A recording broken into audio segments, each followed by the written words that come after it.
Hey guys, Counter here, your favorite small, blonde, anime lolly. I have crippling depression. Behind your screen once again to talk about my latest obsession, School Bus Graveyard.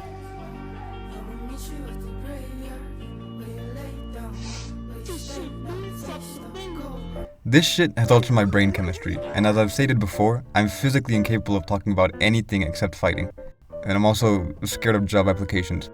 Thanks to a combination of all these different things, today's CTE-induced pot of balderdash, wow, is that even a word, will be regarding the age-old question, how would each of the sleep-deprived 6 go about fighting? And so, as always, before we begin the defenestration, I feel I should explain what School Bus Graveyard is for those of you lovely people who clicked on the video just because the thumbnail looked baller, and God, I haven't even made the thumbnail, I forgot I had to do that! School Bus Graveyard is a webcomic designed by the artist Red that follows 6 high school students as they go about their normal daily lives. That's 900. Like playing baseball, doing ballet, getting dragged into an alternate dimension every night at 12 AM where they have to survive for 6 hours against bloodthirsty monsters before going to school the next day pretending you didn't see your best friend you bleed out on a bus. Study astrology. Yeah, no, this series is basically Stranger Things on Breaking Bad rock, and it goes so hard. My favorite fictional aspect is the friendship and real human connections. However, the larger supernatural elements are not what inspired me to make this video. No, that was the back alley beatdown that happened on chapter... I'm too lazy to look it up right now, but I'll make my editing self do it. We'll get in that fight later. But right now I feel like we should just get right into it, and what better place to start than with our favorite astrologer, Logan Fields. Ah yes, the blue-eyed samurai himself. And just by first impressions, I know what you're thinking. He does look like a femboy. He does look like a military-grade sniper. What I love about School Bus Graveyard is how we can see the characters develop. While Logan does seem like a non-confrontational guy at the start of the show, after 6 months of no sleep and being in constant kill or be killed, yo, this kid will shoot your kneecaps out with zero hesitation. Hey, good night, motherfucker. The thing is, notice how I said shoot. That's because this kid is without a doubt the least physically gifted out of the entire group. Much like Shizuka was in my 100 Girlfriends video. Shameless plug, go watch it. Because of this, when this whole dimension shifts thing started, they elected to give their only gun to Logan so that he could defend himself. As a result, Logan became the team's resident Deadeye. However, since this is a martial arts video, and I don't recognize Gung Fu as a fighting style, we'll have to get a little creative. Lucky for us, my man Logan's been hitting the gym, and during a confrontation with this person... Nah, hold up, editing counter here. I'm gonna let y'all know right now, I can't stand this Brady Bunch looking motherfucker. Oh, prissy bitch. Fake ass Donald Trump looking bitch. I hate you, bitch. As we can see here, this fake ass Tarzan has Logan by the hair and goes to throw a punch. This is the point that Logan does what seems to me like a trip. Could have been a calf kick, but judging by the angle that he ends up in... The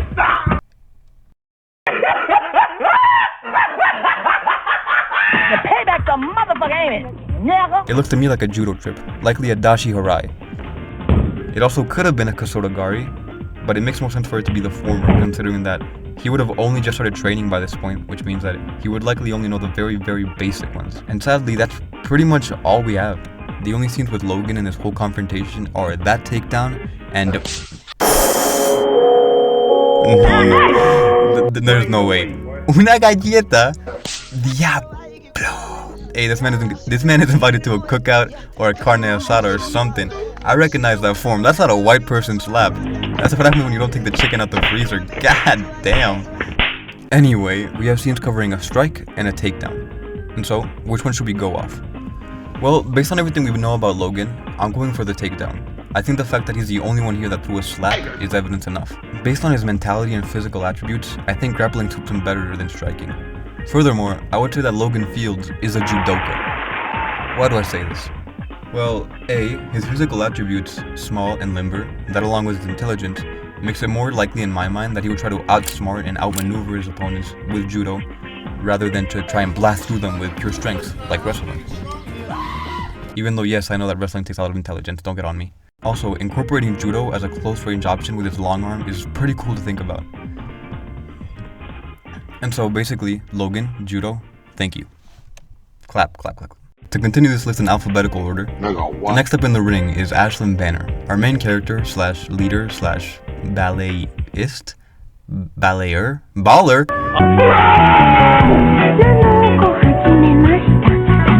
and without a doubt, the most technically skilled fighter out of this entire bunch.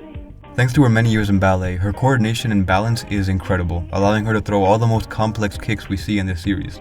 Not to mention her ridiculous flexibility. I mean, just look at this, good lord, how does she, I mean, I could, wait, hold on, let me. Oh, nigga! Anyway, due to these three aspects, kicking is second nature to her.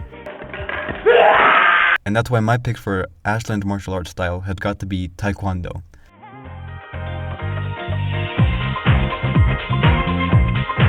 This isn't even a hard call, just look at her scenes during this fight. After Tyler gets snuck, Ashland snaps a crispy roundhouse right to this guy's temple. That must have felt so satisfying. He gets back up, since clearly he's not a very critical thinker, and then gets hit with this gorgeous jumping wheel kick. I cannot express to you how hyped that was when I first read that. Ashland kicks are like an injection of serotonin, but, you know, of course they're not as good as mine. Man, Counter, you're a YouTuber, bro. I bet you can't even jump 4 inches off the ground, you stupid mother... I think her personality really suits his style as well. Shut the fuck up, nigga! She has a very cat-like personality, so I'm convinced she chooses to kick you as opposed to punching you, just because she doesn't want to touch you with her hands. Stop touching niggas with your hands! I mean, the fact that she can do this implies that she'd have no problem doing this, or that. And so, Ashland Banner, Taekwondo, next. Who's that? It's Aisha, bitch. I think you rap cats gonna beat some bitch with my big fat ass and my Ben Clark is the cousin of Aiden Clark and Inumaki from Jujutsu Kaisen. Your Jordans are fake. That is to say, this boy is not much of a talker. He suffers from a crippling allergy to speech bubbles. Despite this, he makes up for his silence with his strength, being the most physically strong member of the six. And on top of this, he's also the most experienced. Help! Help! Yeah, that's right, this cutie right here has been in more street fights than Bryce Hall. I've been in probably over 40 street fights. I do not get scared. I'm not a fighter. I've never claimed Yeah, so once upon a time, Ben here was a prolific singer. Like he... But then, a series of unfortunate events involving several homunculi and a couple of Homo erectus ended in him losing his voice. And so, to deal with his frustration and anger, he turned to street fighting, and did so much damage to himself and others that his parents sent him away to live with his cousin. This blonde psychopath right here. He's chilled out a lot since then, in no small part thanks to this lovely lady.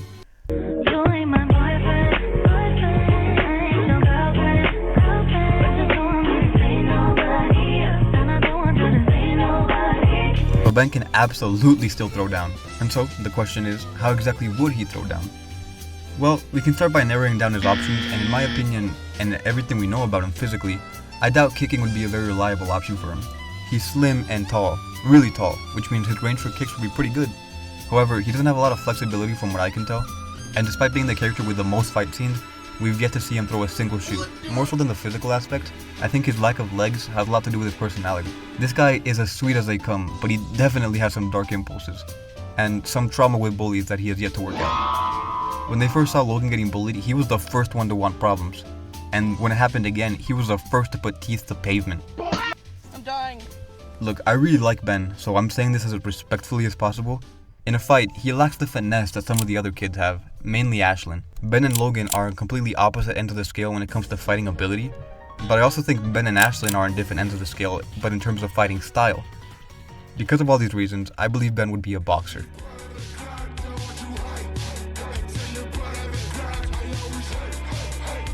His punches put the fear of God into people, and I think it's really fitting for a self-taught street fighter. I mean, in my experience, those guys don't usually go for double legs. Nah, they usually go for this, whatever that is. So as cool as it was seeing him give this guy the Baji treatment,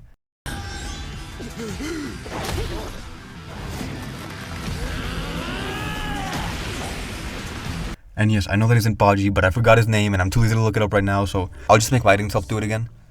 Thanks, bro. Fuck you too then. So yeah, Ben is a boxer.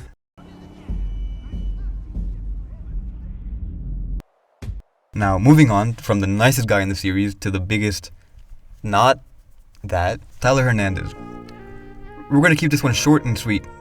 Not because those are accurate words to describe Tyler, well, maybe the second one, but because I somehow hate this guy and also really respect and admire him. That right there is what we call good character writing.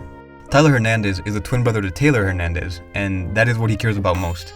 This kid loves his sister, and it's the cutest thing ever.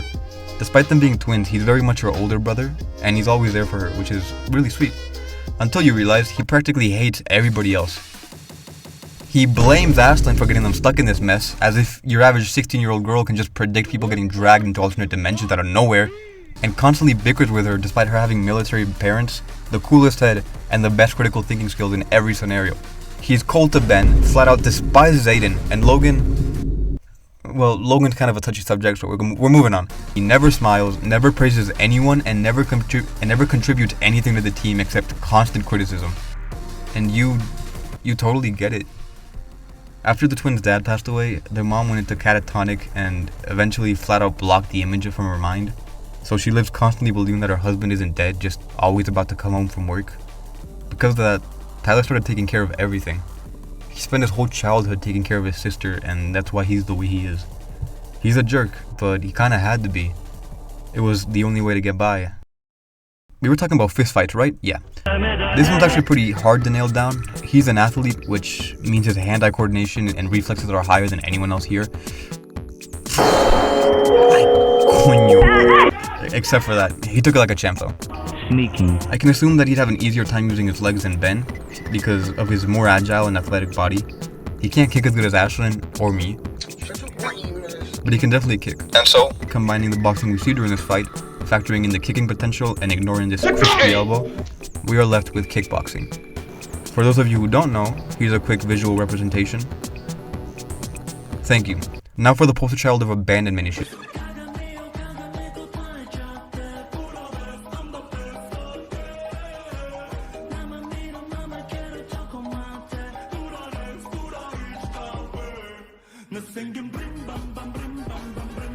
Aiden Clark is awesome. We should all aspire to be more like Aiden Clark. Is what was said to Viking Berserkers right before they were sent to test if their religion was indeed the correct one. Aiden Clark is the second lead to the Duster Cluck that is this webcomic, and there is no one like him anywhere. This man has no rules, no boundaries, he doesn't flinch at all. Human trafficking or genocide. Well, sort of. Like all the characters in this comic, he has a complex personality and a deep backstory that made him who he is today. Unlike all the other characters in School Bus Graveyard, when we first met him, he doesn't seem human. Our first impression of him is a PTSD flashback to that one annoying kid in elementary school who you internally were. I mean, this girl did everything to get Aiden to leave her alone. Shut the fuck up! And his response was to call her shy, and then proceed to yap relentlessly until he looked away for a split second, in which she flash-stepped away, followed by him laughing his head off. The idea of this girl running away from him is pure comedy to this man. And that's not even the 14th weirdest thing he's done. The most unsettling about this kid, however, is that smile. He never stops smiling, no matter what he's doing, where he is, what fresh hell or immediate death is literally right on top of him. He is always smiling. Despite that, he is very rarely happy. Of all the countless times he smiled in every panel, I can count on just my two hands how many times he's actually been happy. This scene with Ashlyn is one of the most special ones in the series for me. Ashlyn never smiles, and Aiden never stops smiling, but these two can bring it out of each other, and they both acknowledge how special that is. And if you're already shipping these two, don't worry, you're not the only one. However, we're not here to talk about the L word. We're here for the war on bones. And so, based on everything I know, how would Aiden Clark fight? Well, after a lot of thinking, Muay Thai. It so obviously has to be Muay Thai. Why? Because Muay Thai people share something with Aiden. Being psychotic. No, seriously, in the very early chapters, we see the kind of things Aiden is into. Skydiving, rock climbing, bungee jumping, etc. He's into very extreme hobbies, so it would make sense that he would have dabbled in martial arts before. Because, well, I'm biased, but there's really no rush that comes even close to fighting. That would explain his lean but somewhat muscular physique, and would also explain this beautiful knee he put in this guy's cranium. Momo Ayase would be so proud. By the way, full pause here, did anyone else jump out of their chairs when they saw this? Momo is such a badass fighter for no reason. Maybe her grandma trained her? Which would make sense considering what comes next in the manga. God, just wait until that gets animated, people are gonna fiend. Yeah! Anyway, Muay Thai mentality involves causing as much pain to your opponent as is physically possible, and I think Aiden would be on board with that, because he said it himself, he's durable, which you kind of have to be for this kind of thing. Those shin conditionings are pure agony. His punches, his knees, his mentality, He's a Muay Thai fighter. The end. I'm taking names. I'm on flame. Don't come home, babe. I'm breaking this fucking thing all night. I ain't gonna stop until I see police lights. I'm a fighter man tonight. I'm a fighter man. Last but not least, we have Taylor, the aforementioned twin sister of the angry Mexican baller. She's the yin to Tyler's yang. She is very sweet, very pretty, and scarier than her brother when you piss her off. Her and Ben are both the nicest people on the team, and the worst ones to piss off. Look at this face. They both have this face. That is horrifying. That face is the last one you see before you're waking up in the hospital. Man, I don't care if your grandma in a hospital. I have you waking up in a hospital. Taylor, on the contrary to what she looks, is actually really physically strong. And that's not an exaggeration. She's stronger than Logan, Ashlyn, and Aiden. She can just pick people up like children.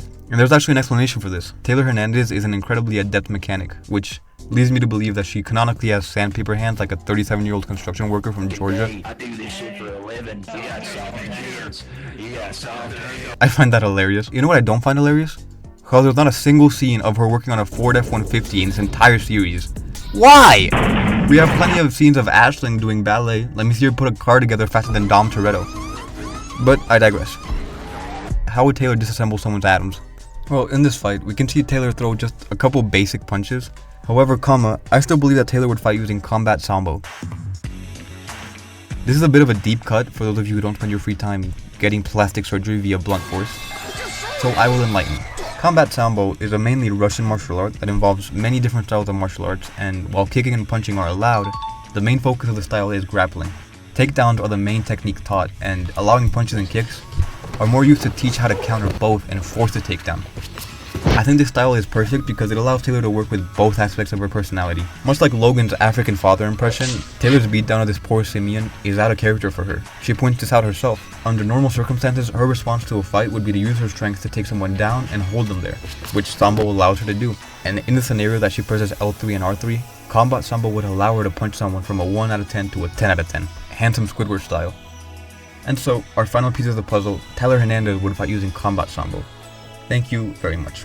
As I was wrapping this up, I thought how cool it would be to rank these sleepless sextuplets and how strong I believe they could be, so there you have it. All these kids are above average at fighting thanks to the training they did with Ashlyn's parents, so Logan being C tier is an average person's high B or low A. Take that into account.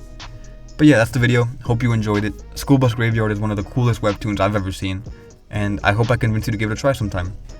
Make sure to subscribe if you enjoyed the video, insert YouTuber thing, like button, comment, yada yada. Thank you so much for watching, and I'll see you soon. Bye.